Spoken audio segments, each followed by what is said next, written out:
Bonjour, c'est Franck de Créer Gagner. Eh bien, aujourd'hui, je vous parle, à travers cette vidéo, du bonheur au travail. Vaste sujet. Alors, j'étais un peu surpris, j'ai diffusé cet article sur LinkedIn, sur Facebook également, mais j'ai eu pas mal de retours via ce réseau social. Alors, parce que c'est un réseau social professionnel, et là, je parle du bonheur au travail, donc il y a forcément une corrélation forte entre le sujet de l'article et à qui je m'adresse. Mais j'ai eu pas mal de retours vous pourrez aller voir d'ailleurs, sur des remarques et des avis, des points de vue différents sur le bonheur au travail. C'est vrai qu'on a chacun un point de vue un peu différent de ce qu'est notre bonheur au travail, c'est quelque chose de très personnel. Mais d'un point de vue général, c'est vraiment ce que j'ai repéré, c'est vraiment l'épanouissement personnel avant tout. Avant, il y avait surtout, comment ça s'appelle, le statut, la fonction, le fait d'être.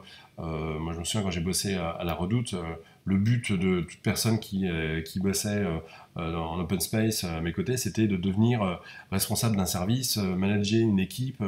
Mais voilà, c'était ridicule avec le recul parce que voilà, il n'y avait pas de savoir-faire, c'était juste grimper dans l'organigramme sans aucun sens. Il n'y a pas de sens à donner à ça. Le fait de piloter une équipe, oui, ok, mais pour faire quoi? Pour les emmener où? Il y a plein de questions à se poser et les personnes que je voyais, c'était simplement se donner un statut par rapport aux autres bah, moi je dirige une équipe. Non, c'est pas ça. C'est vraiment retrouver du sens dans ce qu'on fait. Et on le voit beaucoup avec la nouvelle génération. Ils sont prêts, j'en ai parlé plusieurs fois, ils sont prêts à à travailler beaucoup. On dit de cette nouvelle génération, ils sont très individualistes, ils pensent qu'à eux, etc. Je, moi, je vous le dis, c'est faux. Ils sont plus à la quête, à la recherche de sens. Ils sont vraiment en quête de sens. Ils sont prêts à bosser quand ils sont passionnés et convaincus par ce qu'ils font. Ils sont prêts à bosser sans compter le nombre d'heures. On le voit dans certaines startups. Moi, je le vois startups à Paris et à Londres.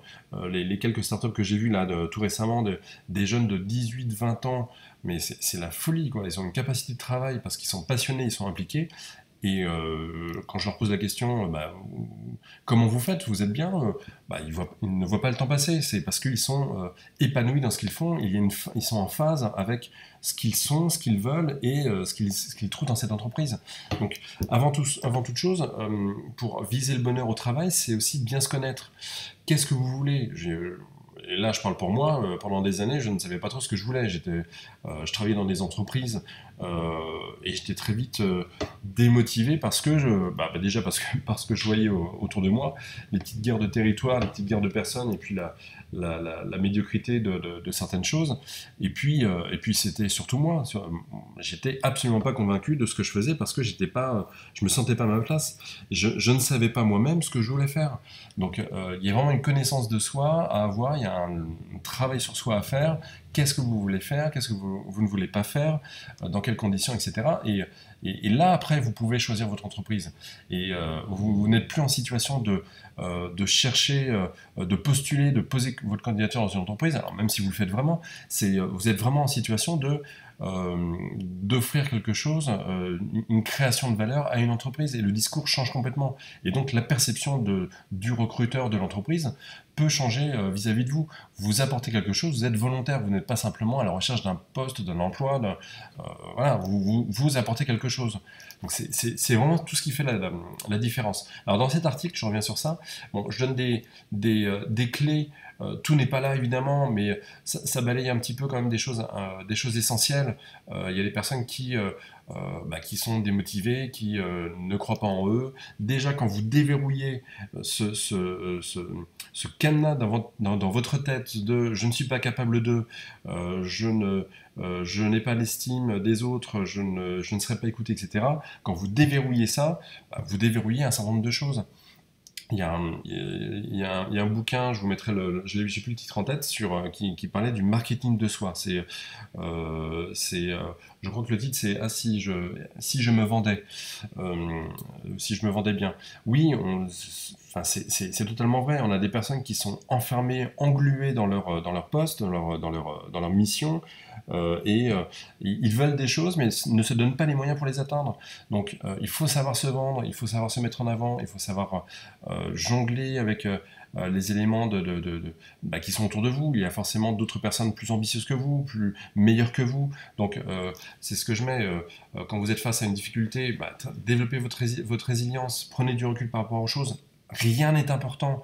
Il y en a qui s'effondrent mais on voit des drames humains jusqu'au suicide parce qu'ils vivent eux-mêmes au plus profond d'eux-mêmes des choses terribles. Donc prenez du recul par rapport à ça, combattez les rancunes, évacuez les jalousies. C'est évident, vous avez des personnes qui font mieux que vous, posez-vous la question plutôt que de les jalouser, posez-vous la question de savoir pourquoi elles font mieux que vous. Est-ce que c'est vous qui êtes moins bon que la moyenne? Est-ce que c'est eux qui sont meilleurs? Qu'est-ce qu'il faut pour atteindre ce niveau, pour être meilleur qu'elles? Qu'est-ce que vous visez? Voilà, si c'est quelque chose qui vous motive, prenez-le d'une façon objective de cette façon-là. Entretenez vos passions intérieures. Alors, il n'y a rien de plus motivant, c'est ce que je disais par rapport aux startups, rien de plus motivant que de travailler avec ses passions. Alors, c'est un luxe, je vous avoue, tout le monde ne travaille pas avec ses passions, sur ses passions, donc ça peut être un sujet d'intrapreneuriat. Vous êtes dans une mission, dans une société, il y a quelque chose qui vous plaît, vous pouvez amener un projet, mais par contre, il faut que ce projet-là apporte de la valeur et soit en phase aussi avec la société dans laquelle vous travaillez. Sinon, évidemment, on va balayer d'un revers de main ce genre de choses et ça va se retourner contre vous. Donc, voilà, essayez de trouver du sens en rapport avec ça. Soyez plus empathique, bon, ça euh, c'est du bon sens, essayez d'être plus à l'écoute des autres, de ne pas être enfermé, de ne pas être agressif, ne croyez pas que vous avez raison plus que les autres, relativisez les difficultés, c'est ce que je vous disais, ne copiez aucun modèle du bonheur au travail. Alors là, oui, il y a des tonnes de bouquins, de méthodes, plein de choses pour dire, voilà ce qu'il faut faire pour trouver le bonheur au travail. Des méthodes, il faut agir comme ça, il faut avoir telle posture, il faut dire ceci, il faut serrer la main de cette façon-là. Non, soyez naturel. Trouvez les ressorts intérieurs, connaissez-vous, apprenez à vous connaître et essayez de trouver les liens forts avec votre entreprise et les personnes qui travaillent avec vous.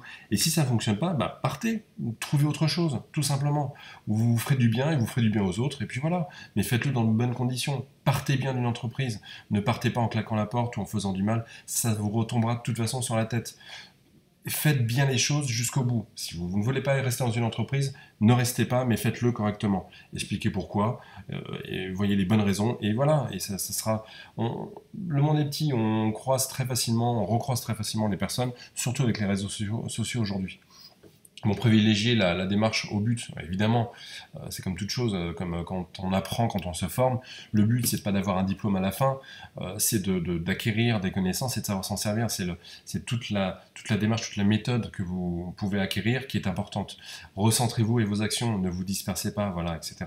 Bon, je vous laisse lire vraiment cet article, c'est un début de réflexion, moi c'est ce que j'ai vu via les réseaux sociaux, c'est les retours que j'ai eus, ça permet de se poser les bonnes questions, déjà de se poser et de se poser les bonnes questions. Je trouve ça intéressant. Donc voilà, je vous mets le lien de l'article en dessous de la vidéo et n'hésitez pas à partager. Merci, à bientôt, bye.